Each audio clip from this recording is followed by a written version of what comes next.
estudiar la dimensión afectiva de la socialización política en España en el ámbito del sistema educativo durante el tardofranquismo y la transición democrática es el principal objetivo de un proyecto de investigación en el que trabajan Manuel de Puelles Benítez, catedrático emérito de Política de la Educación en la UNED, Kira Mahamud y Miguel Somoza, profesores de la Facultad de Educación de la UNED. Los tres son miembros del Centro de Investigación sobre Manuales Escolares MANES y hoy nos hablan del contexto de esta investigación y avanzan algunas conclusiones que nos acercan a nuestra historia más reciente. Miguel Somoza, investigador principal. Buenos días. En esta nueva edición del programa Sin Distancias estamos aquí presentes tres profesores del Departamento de Historia de la Educación y Educación Comparada de la UNED, la profesora Kira Mahamud, el profesor Manuel de Puelles y quien habla, Miguel Somoza. El tema, la cuestión que intentaremos desarrollar en estos minutos está relacionada con un proyecto de investigación actualmente en vigencia en el departamento.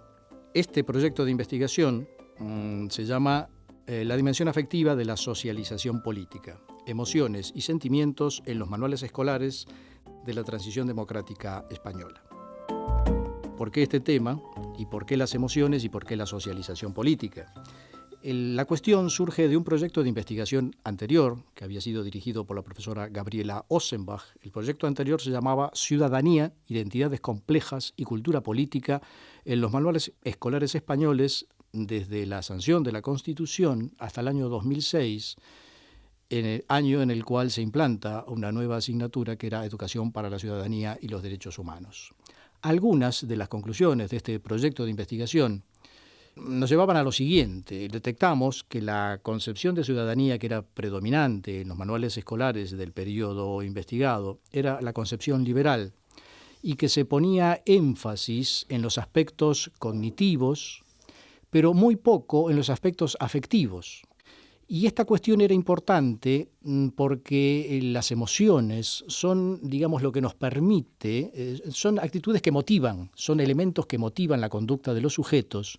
Y lo que creíamos detectar en el anterior proyecto de investigación, que lo que faltaba era un compromiso firme y duradero con los aspectos democráticos.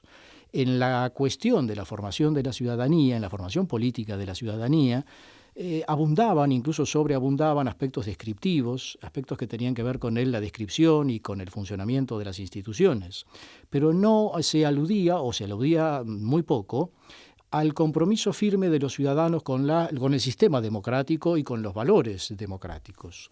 Esto nos llevó a presentar un segundo proyecto de investigación, que es el que acabo de decir, la dimensión afectiva de la socialización política, en un periodo más o menos similar al anterior, solo que comenzando un poco antes, comenzando ya en el tardofranquismo. La cuestión de las emociones, de las que luego hablará también la profesora Mahamud, es un tema que lo primero que podemos decir que es un tema de moda en las ciencias sociales, y no solo en las ciencias sociales, también en la educación. Desde hace unos años a esta parte, o aproximadamente 10 años atrás, el tema de las emociones y de los sentimientos ha entrado con mucha fuerza en el campo de la investigación en ciencias sociales. Este aspecto, esto es muy interesante porque las emociones han tenido en general, y hasta hace muy poco tiempo, una imagen muy negativa, por lo menos en la cultura occidental. Las emociones tradicionalmente se venían vinculando a aquellos aspectos, o se oponían a los aspectos más racionales del individuo, se asociaban con aspectos biológicos, con aspectos temperamentales, con impulsos. Sin embargo, las últimas investigaciones, tanto en el campo de las neurociencias, en la biología, como en las ciencias sociales, han cambiado esta perspectiva para resaltar, por lo menos para destacar, que las emociones no solo no son contrarias a la razón, sino que las emociones son el fundamento de la mente humana. Las emociones son como protocolos automáticos de funcionamiento que su objetivo es mantener al individuo en condiciones óptimas de bienestar, mantener la vida de los seres vivos. Pero tienen sus limitaciones porque son protocolos automáticos y al aumentar la complejidad de las formas de vida, y en particular la vida humana obviamente, las respuestas automáticas son insuficientes como recurso para mantener la vida en buen estado, optimizar las condiciones de vida de los individuos. Y entonces surge una segunda capa, que son los sentimientos. Así como las emociones ocurren en el escenario del cuerpo, los sentimientos ocurren y se desenvuelven en el escenario de la mente. Los sentimientos traducen las emociones corporales al lenguaje de la mente. Esta distinción, que no es muy difícil de hacer la distinción entre emociones y sentimientos, no hay un límite claro entre ellas, es muy importante porque las emociones son respuestas automáticas, pero los sentimientos pueden ser aprendidos y por lo tanto pueden ser modulados y por lo tanto pueden ser aplicados de diferentes maneras a diferentes realidades y objetos sociales. Lo que nos interesaba en concreto desarrollar en este programa, algunos aspectos solamente, de cuál es el papel que cumplen emociones y sentimientos en los procesos de socialización política. Como una cuestión general, entendemos socialización política como un tipo específico de socialización orientada hacia los fenómenos de orden político. Existen diferentes maneras de abordar el fenómeno de la socialización política y en particular el profesor Manuel de Puelle se referirá a estas cuestiones. Retomando una cuestión anterior, lo que detectábamos era que a partir del franquismo durante el siglo XX en España, habitualmente se distingue entre las décadas del 40 y 50, el que podemos llamar el franquismo más clásico, el franquismo más beligerante, el que acaba de ganar en la guerra civil, y el tardofranquismo, a finales de los años 50 o principios de los 60, donde aparecen nuevos elementos. Esta es un poco la cuestión que quería transmitirle y preguntarle a la profesora Mahamud, cuáles son las distinciones, o por lo menos las principales distinciones que podemos notar en los manuales escolares entre lo que es propio del franquismo, que podemos llamar clásico, de los años 40 y 50, y las nuevas características que adquiere el lenguaje en los manuales escolares en los años 60 y 70 y luego en el periodo de la transición democrática. Buenos días. Muchísimas gracias, Miguel. A mí, si me permiten, me gustaría iniciar mi intervención haciendo una aclaración importante sobre nuestro trabajo e investigación al hilo de lo que tú has dicho en tu presentación, porque creo que es importante para los oyentes. El campo de estudio de las emociones y los sentimientos ha entrado de lleno en la educación formal y no formal con programas y cursos de autoconocimiento, de regulación, de logro de la estabilidad y, en definitiva, de un aprendizaje emocional para lograr la ya conocida, tanto pronunciada y debatida, inteligencia emocional. Y eso está muy bien, es muy importante, es necesario y esencial que forme parte del proceso educativo y formativo por muchos motivos que afectan al individuo de todas las edades en su vida privada y social. Porque vivimos en una sociedad que produce, distribuye, exagera, manipula, en definitiva, estimula y en ocasiones sobreestimula las emociones a través de los medios de comunicación, de los programas televisivos, insisto, de todas las edades, el consumo, la publicidad y la política. Pensemos en las campañas electorales a las que estamos ahora esperando, vamos. Y este es el terreno que más nos importa y nos afecta a nosotros. La socióloga Mira Moshe habla incluso de la existencia de una industria emocional cuando se refiere a estos terrenos, metáfora que me parece además muy acertada. Bien, pues esto no es lo que hacemos nosotros. Esta realidad además adquiere más relevancia desde el momento en que las investigaciones de la neurociencia, como tú bien has dicho, han confirmado la íntima relación existente entre las dimensiones cognitiva, afectiva y volitiva. Es decir, entre el intelecto, el pensamiento, las emociones y el comportamiento o la acción individual y social. Y es aquí, además, donde se dibuja esa borrosa línea de la que tú has hablado, porque es verdaderamente muy borrosa, diferenciadora entre lo que es la emoción y el sentimiento. La primera, la emoción, esa reacción inmediata a un estímulo, lo que Damasio denomina el estímulo emocionalmente competente, que podemos convertir cualquier estímulo, cualquier objeto, persona hecho en un estímulo emocionalmente competente, y la segunda, que es el sentimiento, como conciencia y pensamiento sobre lo sentido en el cuerpo, ¿no? Ese pensamiento sobre la reacción y la emoción.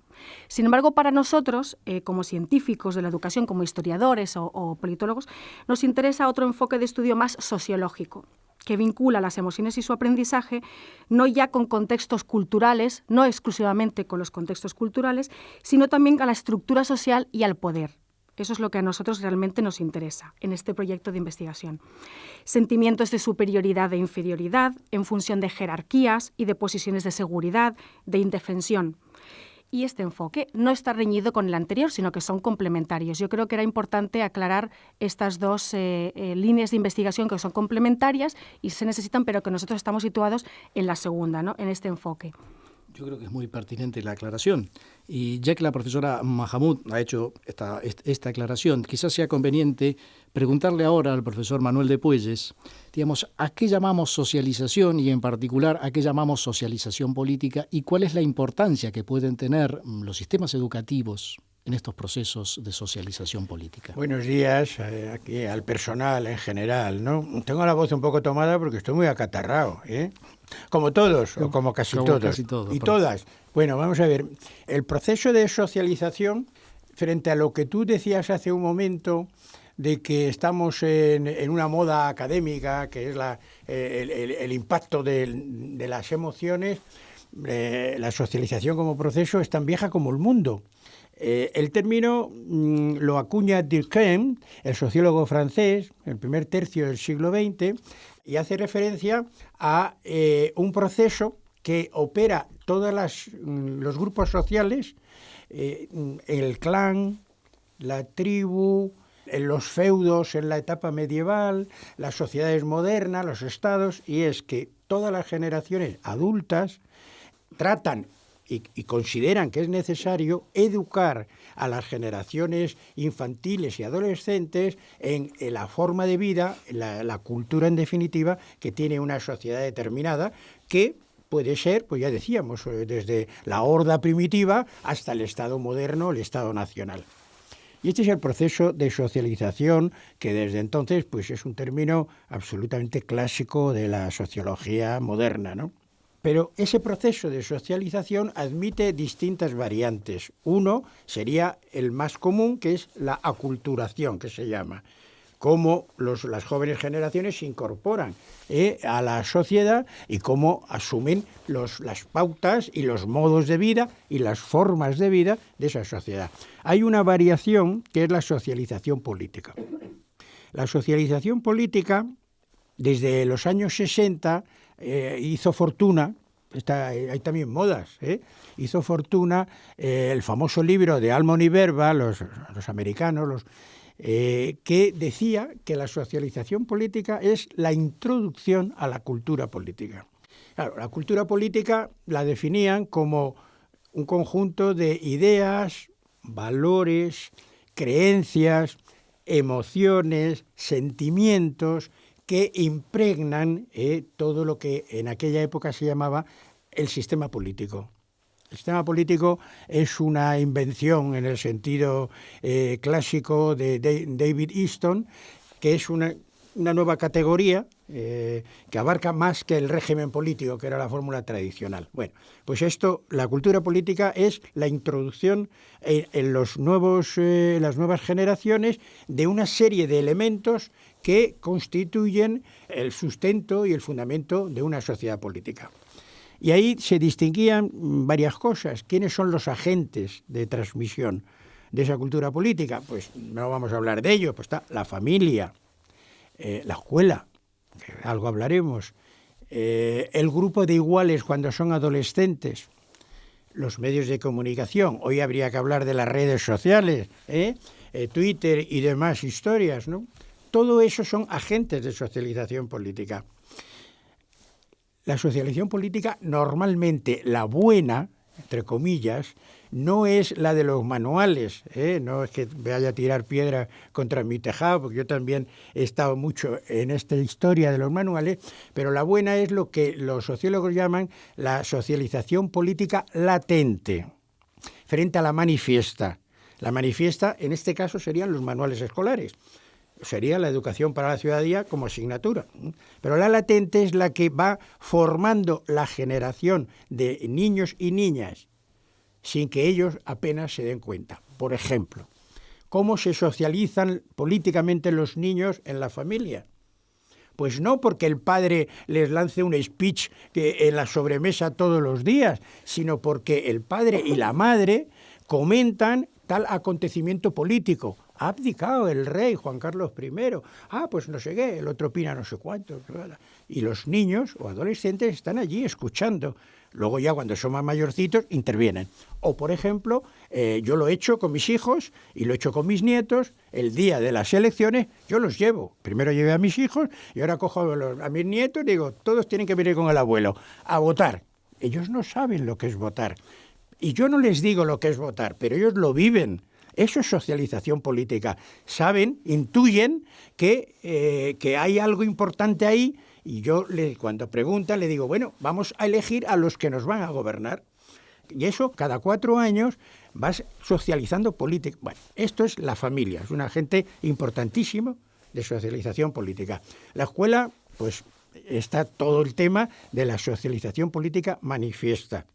La latente es lo que los pedagogos llamamos un poco, no sé si pedantemente o sofísticamente, la transversalidad de la asignatura, que ha sido un rotundo fracaso, porque tratábamos de formar ciudadanos no con una asignatura específica, tema 1, tema 2, tema 3, unidad didáctica 1, unidad didáctica 2, no, sino a través de todo el currículum, a través de todo el equipo docente, todos transversalmente formamos ciudadanos.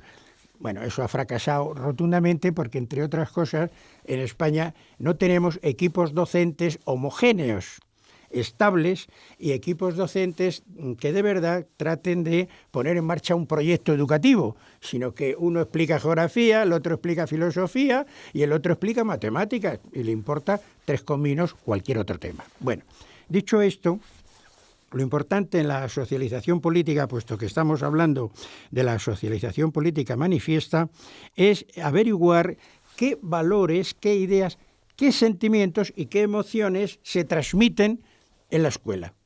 Entonces ahora creo que sería oportuno volver al tema que antes le habíamos planteado a la profesora Mahamud. La profesora Mahamud tiene una tesis doctoral sobre el lenguaje emocional en los manuales del franquismo. Que tuvo el gusto de dirigir. Que tuvo el gusto de dirigir el profesor Manuel de Puelles. Sí, efectivamente, un ejemplo de esta socialización política manifiesta sería mi tesis doctoral, en la que analicé una amplia muestra de manuales escolares del primer franquismo, o sea, que finalizaba alrededor del 59, para tratar de descubrir si transmitían emociones y sentimientos y, en caso de ser así, cómo lo hacían. Bueno, pues era así, se transmitían sentimientos y emociones. Y de hecho salió a relucir todo un mecanismo abierto y transparente, sin ningún tipo de pudor, de moldeamiento y adoctrinamiento emocional, que fue lo que al final terminé denominándolo así, en la dirección del orgullo nacional, como parte del proceso de socialización política escolar manifiesta. Cualquier acción de obligado cumplimiento se elevaba a motivo de orgullo nacional. Ser madre, ser buen estudiante, ir a misa. Que el maestro incluso transmitiera las lecciones con gran emoción formaba parte de su buena práctica docente, era el buen maestro. Y además, el lenguaje empleado para la transmisión de las emociones y los sentimientos estipulados correctos era esencialmente metafórico, pseudopoético, con una gran, fuerte carga emocional. De hecho, he traído aquí, me he tomado la libertad de traer un manual escolar de 1950 del autor Federico Torres, titulado Caminos Españoles. Es un manual de lecturas geográficas e históricas y es importante porque, vamos, si se me permite leer un pequeño extracto, creo que es lo más ilustrativo para el oyente, ya que no puede ver el manual, comprobar el tipo del lenguaje con el que se redactaban estos manuales y el contenido. Y entonces comienzo a leer. Qué placer, lectores, andar por los caminitos de España. Es ir revelando paso a paso un inédito paisaje emocional y es ir descubriendo a nuestra reposada andadura el joyelero espléndido de una geografía florecida en maravillas. Se siente a España con más intensidad a través de sus caminos que nos conducen al puente, al mesón, al castillo, al burgo, a la catedral, como hitos en la calzada o como impresionantes finales de ruta.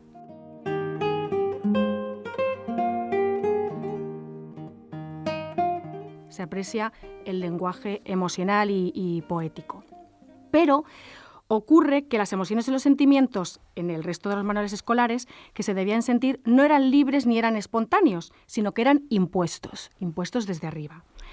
No estaba bien no sentir nada por la bandera, que se debía considerar un estímulo político evidente para expresar determinadas emociones y sentimientos, ni tampoco no sentir amor por la patria, denominada la madre patria, o por el trabajo, o por figuras de autoridad. Y los oyentes nos dirán, pero claro, en la educación siempre se indica y se orienta al niño o a la niña qué debe sentir hacia determinadas personas, objetos, cosas, hechos, y eso es cierto. Pero se trata de alejarnos siempre, en la medida de lo posible, de la imposición, de estas posturas impositivas. Y por tanto, regresando a lo que dije antes, al principio de mi intervención, nos preguntamos nosotros si los manuales escolares forman parte del conjunto de artefactos de esta industria emocional que mencioné al principio, como artefactos que estimulan, moldean, dirigen y manipulan las emociones y los sentimientos. En este estudio que yo llevé a cabo, en el primer franquismo, pues la respuesta es que sí. Sí pueden considerarse este tipo de instrumentos. Además, sabemos que los manuales escolares no son solo recursos didácticos, son también productos político-culturales, productos del mercado de las editoriales, que además se esfuerzan por recoger el currículum oficial dictado desde arriba. Son productos con una intención siempre subyacente político-educativa. Y entonces, claro, nos preguntamos ahora, ¿y qué ocurre con los manuales del tardofranquismo y la transición?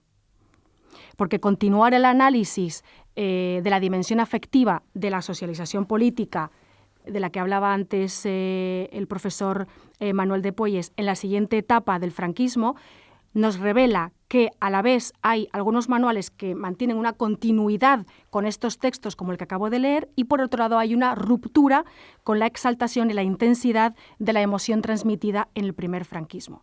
Pero sobre todo la pregunta que nos hacemos nosotros dentro de este proyecto es: ¿por qué no estamos encontrando en los manuales escolares del tardofranquismo y la transición a la democracia una euforia y un nuevo orgullo democrático exaltado?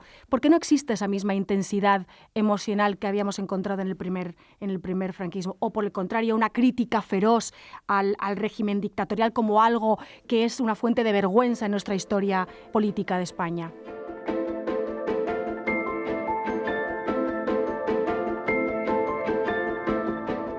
El tema obviamente es muy interesante y casi constituye el núcleo principal del proyecto de investigación. Como el proyecto aún está en curso, no tenemos conclusiones definitivas, ni mucho menos. Lo que en todo caso podemos esbozar son algunas ideas que nos han ido apareciendo en el curso de la investigación. Lo primero que nos llamó la atención fue la desaparición, como decía la profesora Mahamud, la desaparición del lenguaje de exaltación emocional, de exaltación patriótica, exaltación nacionalista. Hacia los años 60 y 70, esta exaltación del lenguaje va disminuyendo progresivamente y lo que vemos en los manuales escolares es un lenguaje más objetivo, más distante, más descriptivo, por lo menos en apariencia. Eso no significa que a través de ese lenguaje aparentemente desapasionado no se transmitan de cualquier manera emociones y sentimientos, solo que lo que cambia es la forma, por lo menos la primera apariencia, en que esto se transmite. Esta es la primera constatación que hemos hecho en la investigación. Incluso nos llamó, al principio nos llamó la atención, porque esto es un fenómeno bastante llamativo. De un lenguaje de exaltación patriótica muy profundo pasamos a un lenguaje más académico, más objetivo, más plano. Y esto necesita algún tipo de explicación, porque la pregunta que formulaba Kira Mahamud, la respuesta a esa pregunta es ciertamente difícil. Y aquí viene el problema de la transición, entre otros varios problemas que tenemos que resolver en esta investigación. Todo el periodo de la transición política, que es muy difícil ponerse de acuerdo en principio, incluso a qué llamamos transición política, porque hay diferentes opiniones, diferentes terminaciones, para unos la transición termina con la sanción de la Constitución, para otros llega hasta 1982 en cuando asume el gobierno del PSOE, incluso a quienes la extienden. Como no podemos abordar estos temas, solo a modo de anticipación de algunas conclusiones de este proyecto de investigación, es decir, primero volver a este aspecto, desaparece el lenguaje de exaltación y aparece un lenguaje más académico, más objetivo.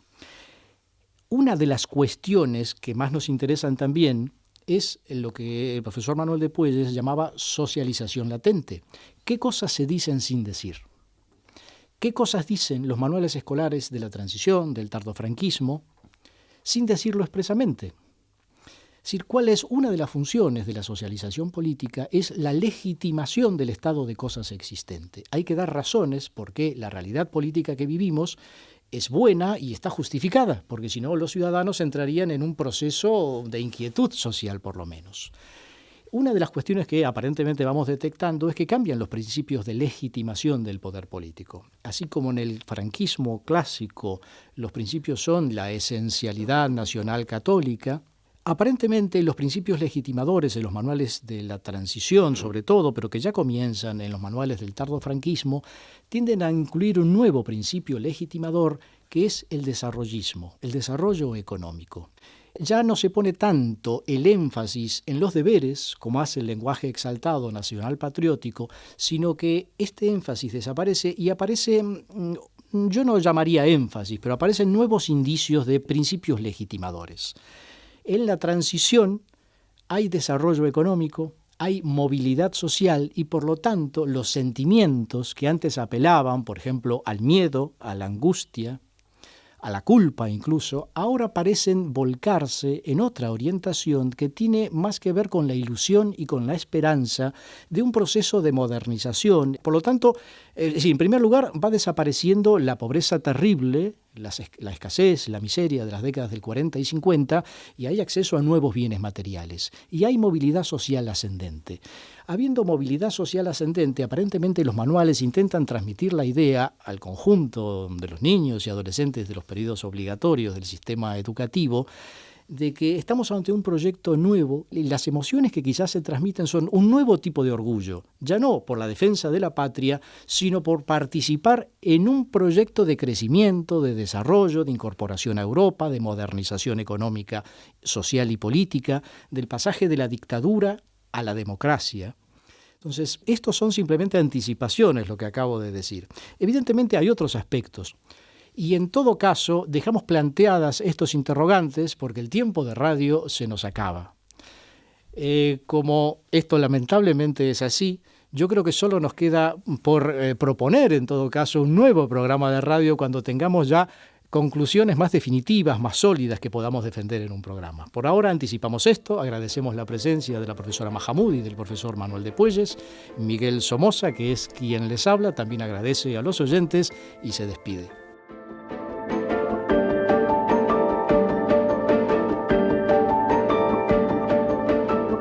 Hasta aquí nuestro tiempo en Radio 3 y aunque el tiempo de radio es limitado, en Canal UNED tenemos un poco más. Así que le hemos pedido a los profesores Miguel Somoza, investigador principal de este proyecto de investigación, Kira Mahamud, que obtuvo el premio Elisa Pérez Vera con su trabajo de investigación sobre género en manuales escolares del franquismo, y Manuel de Puelles, catedrático de Política de la Educación, los tres miembros del Centro de Investigación sobre Manuales Escolares MANES, que nos hablen un poco más sobre la dimensión afectiva de la socialización política, emociones y sentimientos en los manuales escolares de la transición democrática española. Como nos han quedado algunas cuestiones importantes a desarrollar, nos tomaremos unos pocos minutos más y continuamos el programa en el canal UNED. El profesor Manuel de Puelles, yo creo, estábamos hablando recientemente de la cuestión de la transición, y esta es una cuestión problemática, no está resuelta en la historiografía ni en las ciencias sociales. Entonces, incluso últimamente han aparecido, y cada día aparecen nuevas publicaciones que tienen que ver con la transición, cuestionando la imagen o la interpretación, llamémosla tradicional, que se había mantenido hasta este momento. ¿Qué aspectos interesantes de la transición política, de la transición de la dictadura a la democracia podemos destacar que tienen que ver con los aspectos que nos interesan? ¿Qué cambia en la socialización política o qué cree usted que cambia en la socialización política? Bueno, vamos a ver, el concepto de transición es una categoría nueva en la ciencia política, es decir, tradicionalmente los politólogos cuando analizan un régimen político lo que hablan ellos es de la transición como un espacio político el que existente entre un régimen político y otro. Y esto ha sido lo que tradicionalmente se ha entendido por transición. Pero, sin embargo, cuando en el último cuarto de siglo hablamos de la transición, pero no solo en España, sino en América Latina y en Europa, estamos hablando de otra cosa. Estamos hablando de un proceso muy específico de transición, si empleamos otra vez el término, de un régimen de una dictadura o autoritario a un régimen democrático. Es decir, que frente a lo que era, pues yo qué sé, como un intermedio en la sucesión de los regímenes en el pasado, ahora no, ahora estamos hablando de una transición de una dictadura a una democracia, con muchas novedades. La primera novedad es que cuando comienza lo que Huntington ha llamado la tercera ola democratizadora, la gran incógnita es, ¿pero se puede pasar pacíficamente de una dictadura a una democracia? Este era el gran tema. Y eso lo hemos vivido mi generación, de que es que todo el mundo decía, siempre había un sabio, entre comillas,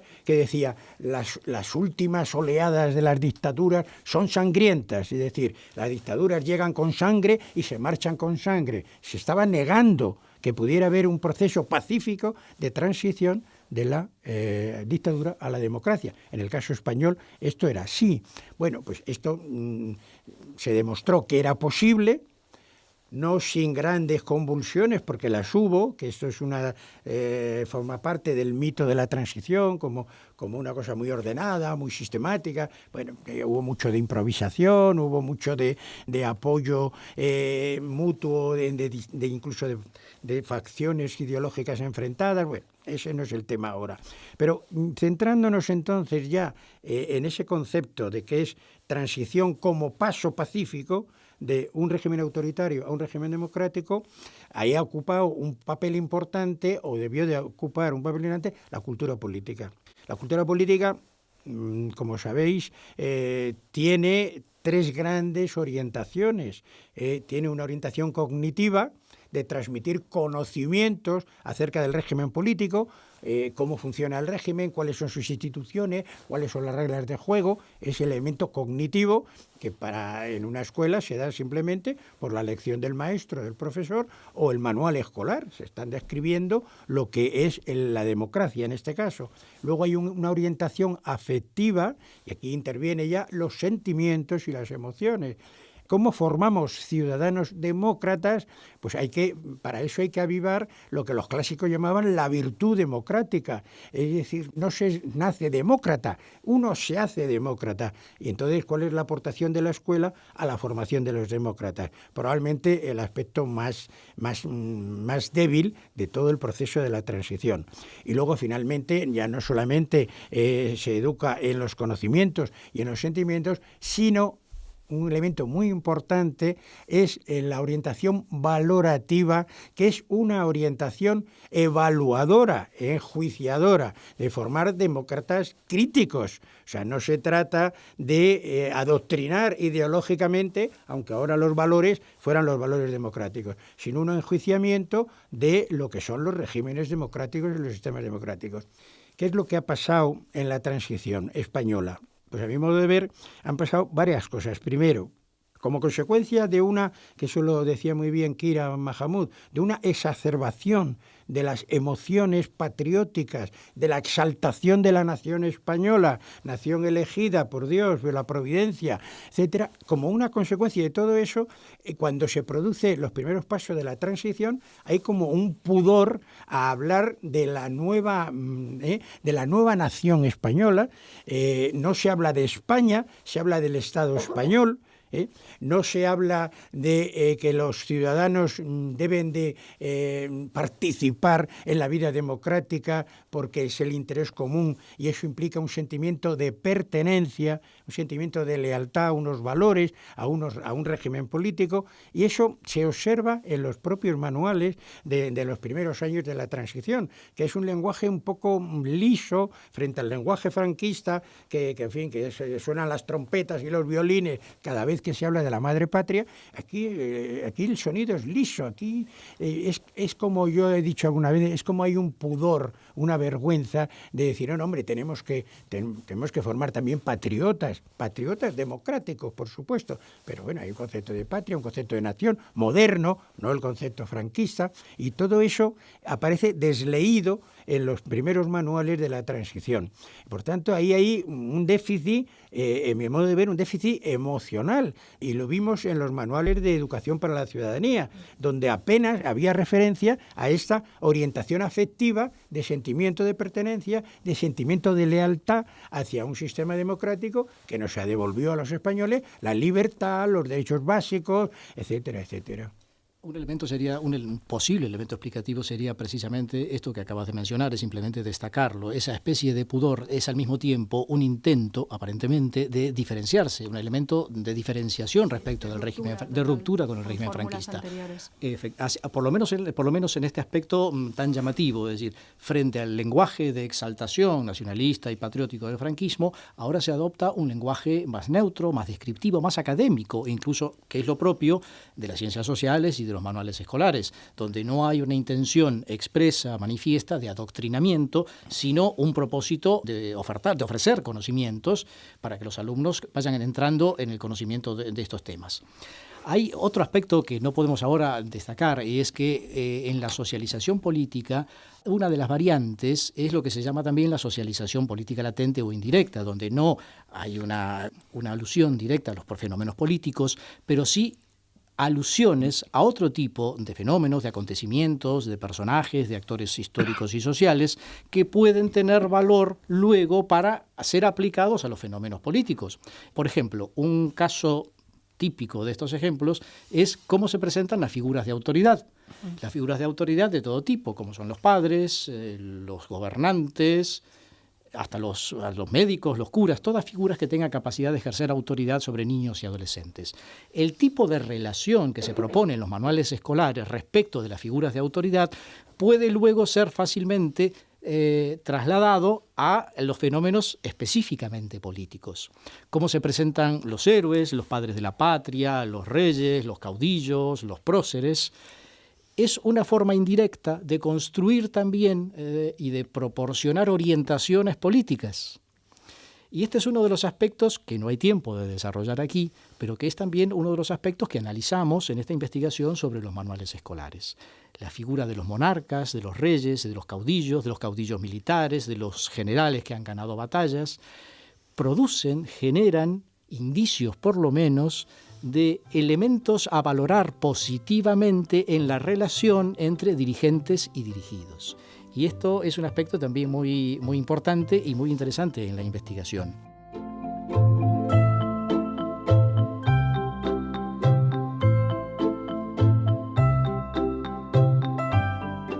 Los sentimientos, la pregunta que nos podremos hacer, y la dejamos planteada simplemente, si hay sentimientos que se pueden utilizar para la opresión política, por ejemplo la culpa y el miedo, y sentimientos que se pueden utilizar para la socialización política democrática, por ejemplo la ilusión o la esperanza, la inclusión, el sentimiento de pertenencia, el sentimiento de solidaridad, o si por el contrario todos los sentimientos pueden ser utilizados tanto para la socialización autoritaria como para la socialización democrática, cambiando los objetivos, digamos, el punto fundamental de los contenidos, pero no los sentimientos en sí mismos. En este momento creo que no tenemos una respuesta fundada para la pregunta, pero yo creo que es uno de los aspectos importantes que habría que... Pero la tendremos en la próxima sesión. Eso creemos, eso esperamos por lo menos. Y ya para terminar entonces, y ahora sí definitivamente, queremos simplemente dar paso a la profesora Mahamud, que tiene un texto muy interesante, un texto emotivo, poético, y que destaca elementos positivos de emociones y sentimientos que habitualmente, por lo menos, no están presentes en los manuales escolares. Y por eso también nos parece importante este texto. Sí, yo parece que he venido hoy en plan poético, pero recientemente me encontré con un texto, un extracto del libro de Carl Sagan, Un punto azul pálido, una visión del futuro humano, humano en el espacio de 1994. Vamos, que me lo encontré publicado en un diario nacional, y está inspirado este libro en una fotografía que sacó en los años 90 una sonda, no me acuerdo el nombre, la sonda Voyager, sí, ¿no?, del planeta Tierra desde la distancia. Claro, en la fotografía se ve un puntito minúsculo que verdaderamente parece que no somos nada. Y esta fotografía inspiró a Carl Sagan a escribir este libro. Y entonces el diario publica un extracto que cuando yo lo leí me llamó la atención y dije, qué bonito fuera que estuviera incluido en un manual escolar, ¿no? Y lo leo. Eso es nuestra casa, eso somos nosotros. Todas las personas que has amado, conocido, de las que alguna vez escuchaste, todos los seres humanos que han existido, han vivido en él. La suma de todas nuestras alegrías y sufrimientos, miles de ideologías, doctrinas económicas y religiones seguras de sí mismas, cada cazador y recolector, cada héroe y cobarde, cada creador y destructor de civilizaciones, cada rey y campesino, cada joven pareja enamorada, cada madre y padre, cada niño esperanzado, cada inventor y explorador, cada profesor de moral, cada político corrupto, cada superestrella, cada líder supremo, cada santo y pecador en la historia de nuestra especie ha vivido ahí, en una mota de polvo suspendida en el rayo de sol. Tal vez no hay mejor demostración de la locura de la soberbia humana que esta distante imagen de nuestro minúsculo mundo. Para mí, subraya nuestra responsabilidad de tratarnos los unos a los otros más amable y compasivamente, y de preservar y querer ese punto azul pálido, el único hogar que siempre hemos conocido. Muy bonito, por cierto. Despierta emociones y sentimientos, pero supera esta visión nacional, incluso europea, internacional. Muy bien. Damos entonces, ahora sí, por finalizado este programa sobre la socialización política a través de los manuales escolares durante el tardofranquismo y la transición, y esperamos volver dentro de no mucho tiempo con ya conclusiones sólidas respecto de la investigación. Gracias. Buenos días. Adiós, buenos días. Buenos días a todos y a todas.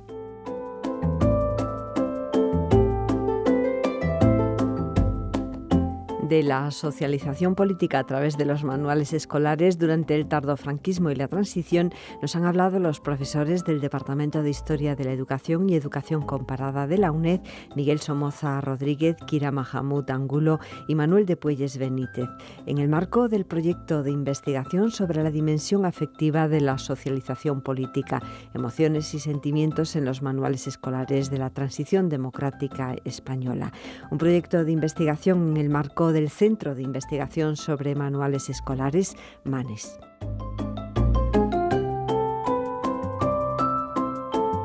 Sin distancias, un programa de la UNED en Radio 3 y cuando quieras en canal.uned.es.